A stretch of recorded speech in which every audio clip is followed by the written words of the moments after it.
ورونو بې ادبي د ډېره معافي یو مرګړی نه 15 مرګړي ساتي ګرلفرینډ لس ساتي مونږ نه کوئ نایټ کلبونو ته ځئ د کفر په هېواد کې ژوند کوئ د الله په پیغمبر باندې دروغ ویوئ خو خالي دومره ویوه چې اسلامي امارات زنده باد او اوسنی د ملایانو نظام زنده باد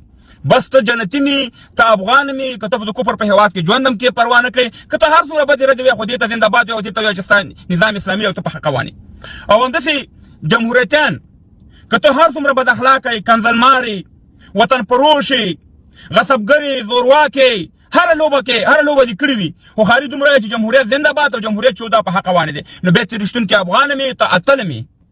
اوس کنځلمار خو دواړه دي که نه افغانان ورونو زما په مقصد باندې پوهېږئ کنځلمار هم طالبان دي طالبانو دغه سپورټران خو ټول طالبان نه ښیم چې دې خبره خفه نه شي خلک او همداسې جمهوریتیان کې کنځلمار شته دي شته که نه شته دواړه کنځلې کوي ټول نه ښیم بیا مې دا خبره کوم او دواړه 20 کاله مخکې چې دی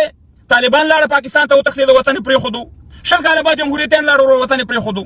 نو قصه خو یو رقم ته ده مګر هم دواړه یو بل ته راځي پیغورونه هم ورکوي کنځل هم کوي زموږ ځوانان هم استعمالوي ته یقین وکړئ چې زه داسې کسان پېژنم داسې کسان زه په سلو کې معلومات لرم چې بې ادبي د ما پې د یو جلۍ په دې باندې 15 جنکۍ ساتلي مونځ نه کوي د کفر په هېواد کې اوسېږي مګر هم طالبانو ته زنده باد وي ټول طالبانو ته لیکي زنده باد پلانې صاحب ته ډېر یو محب وطن یو اسلامي فکر او سوچ لري یعنې زه یې پېژنم سل په سلو کې معلومات لرم او همداسې جمهوریتیان ته یقین وکړه زه یو سالمه نیوکه زه په طالبانو ما ډېر نیوکې کړې زما ویډیوګانې پرې منکر نه یم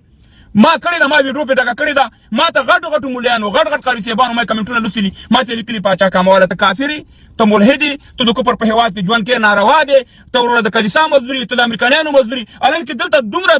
په دې اروپا کې دومره د طالبانو سپورټر دومره کومکونه ورسره خلکو کړي ټول ما ته معلوم دي خو هغه اتل دی هغه که د کفر په هېواد کې ژوند کوي که هغه ګرلفرینډ ساتي که هغه وروره مونځ نه کوي پروا نه کوي چې باچا کاموال قسم په خدای چې هلته په افغانستان او پاکستان کې سینما ته تللی یم والله که دلته په انګلینډ کې ما سینما مخ هم لیدلې مونږ کوم 15 واړه وخته د اسلام 15 بنا په ځان باندې ملي کړي خو د باچا کاموال چې نیوکه کوي ظالمه همدغه مولیان د قاضي صاحبانو ته وروره د کفر خطاب کوي وروره کمنټونه ورته لیکي مګر بل طرف ته چې وګورو چې هغه خلک چې بیخي په اسلام باندې باور نه لري د اسلام په ضد چلیږي د کفر په هېواد کې هغه هم ژوند کوي زه هم ژوند کوم زه د غلام شوم هغه ازاد شو همداسې جمهوریت والا که ته هر څومره ښه مبارز دي هر څومره دغه که لږ د طالبانو مثبت شی لکه دا د نښنامو خبره ده په دا راوځي په دا ټیکونه میکونه او دا خراب شیانو په باره کې ته یو دغه وکړه ویډیو وکړه همدغه راته لیکي چې ته خو وروره د پنجاب غلام یې ته خو وروره د طالبانو وروره هغې ته دغه دې معلومه کړه لاره دې معلومه کړه چې ته طالب طرف ته یې که ته د جمهوریت طرف ته یې یعنې دې منځ کې دې نه پرېږدي افغانان ورنو یا د خدای په لحاظ باندې کله چې په جنرال رازق او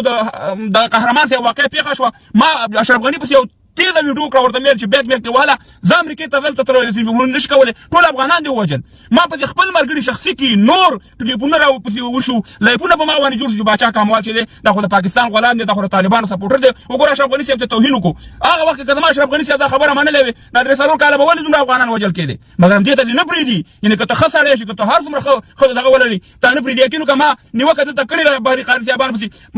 ما پسې ویډیو کړې ده چې باچا کاموال نکاح نه ده شوې دا ملحد شوی دی دا د کلیسا دغه دی حالان کې نور خلک کنځلې کوي بد ردې کوي زه په یو اسلامي نیوکه کوم مګر هم دې دغه اسلامي نیوکې ته هم ته د حق نیوکې ته هم ته نه پرېږدي صرف دلته به ته په یو ډله کې اوسېږي که ته په طالبانو کې اوسېږي که ته هر څومره جرم کې ته یو پاک مسلمان یو ښه افغان او که ته همداسې په جمهوریت کې اوسېږي ته یو پاک یو ښه افغان ته یو اتل قهرمان مګر هم که ته د حق خبره کوې او ته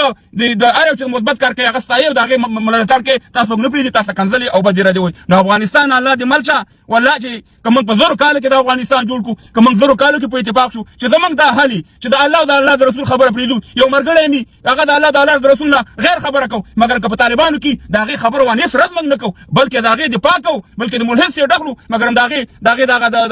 د خبره پټو او همداسې د جمهوریت والا نو الله دې مړ شي افغانستانه ډېر مې ړه وکړېدو په تښتېدلو کې شي دواړه تښتېدلي هستئ هم جمهوریتیان هم طالبان او که په خارج کې دي هم دواړه هستئ د طالبانو کورونه اوس هم چېرته دي په کوټه کې دي په قطر کې دي او د ساتي په یوروپ کې دلته په یوروپ کې طالبان هم شته مجاهدین شته نو والله ډېر مې زړه مات شو سبا اختر دی الله دې مشي د افغانستان خو په داسې لار روان چې زمونږ ناپوهه خلک نشته دواړه د خپل په ګریوان کې سوچو کې چې یو ګوته چاته نیسي څلور ګوته تاسو خپله راځي نو بس دا خو نه مبارزه ده او نه اسلام دی او نه افغانیت دی